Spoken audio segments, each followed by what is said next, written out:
Hello बच्चों, let's read the question. A beaker of boiled water cools from 80 degree Celsius to 40 degree Celsius in 6 minute.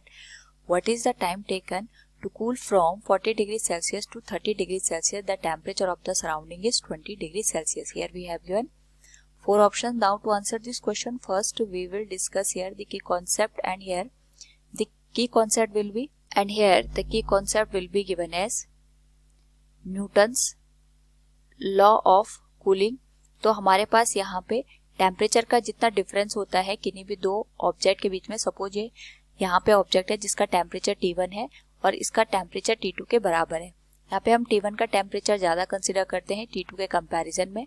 तो जो T1 हमारे पास यहाँ पे object होगा ये अपनी हीट T2 को यहाँ पे प्रोवाइड करेगा.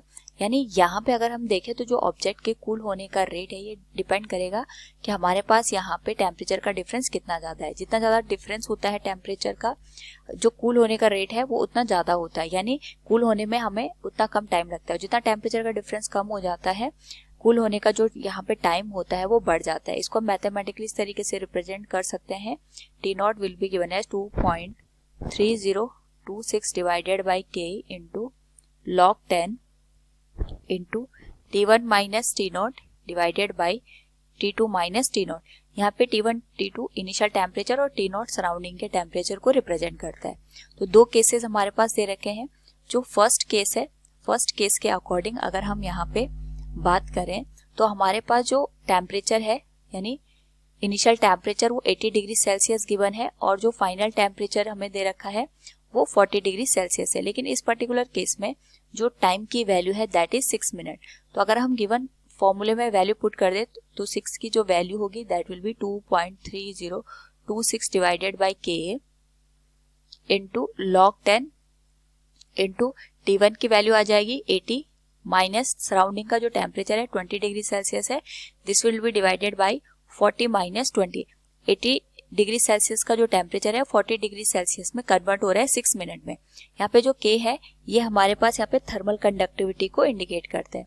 नाउ इस होल वैल्यू को सॉल्व करें. This will become 2.3026 divided by K into this will become log 10.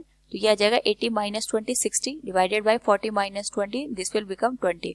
तो 60 बाई 20 हम इसको लिख सकते हैं डायरेक्ट 3 के बराबर. This will be equation number 1. Second case में हमसे ये पूछा गया है, सेम केस में यहाँ पे अगर हम टेम्परेचर 40 डिग्री सेल्सियस ले और यहाँ पे हमें इसका टेम्परेचर 30 डिग्री सेल्सियस करना हो तो कितना टाइम ये लेगा. सो इस टाइम को हम यहाँ पे T0 डैश से इंडिकेट करते हैं. This will be given as 2.3026 divided by K into log 10. Initial temperature 40 degree Celsius था और जो यहाँ पे सराउंडिंग का टेम्परेचर है वो 20 डिग्री सेल्सियस है. फाइनल टेम्परेचर हमें 30 डिग्री करना है and it will also be given to 20 degree Celsius. Now यहाँ पे हमारे पास जो T0 डैश की वैल्यू होगी that will be given as 2.3026 divided by K into log 10 और ये वैल्यू हो जाएगी हमारे पास 40 माइनस 20 डिवाइडेड बाई 10 के बराबर, जिसको हम यहाँ पे 2 से रिप्रेजेंट कर सकते हैं. This will be equation number 2. Now यहाँ पे हमें T0 डैश की वैल्यू निकालनी है. This will be given as T0 dash divided by 6. Equation number 2 को हम डिवाइड कर देंगे इक्वेशन नंबर 1 से. नाउ यहाँ पे जो सिमिलर टर्म है that is 2.3026 divided by K. ये तो कैंसिल हो जाएगा, सीधे हम वैल्यू लिख सकते हैं. This will become log 10 in 2 divided by log 10 3.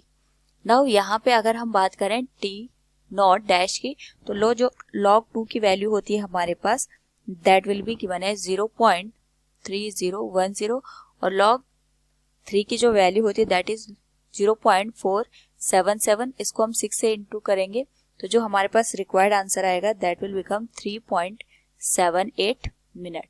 So from the given question we can say here the temperature of the surrounding is 20 degrees Celsius. Then the time taken to cool from 40 degrees Celsius to 30 degrees Celsius will be 3.7 minutes. Option B will be the right answer. Hope all you understood it. Thank you and best of luck.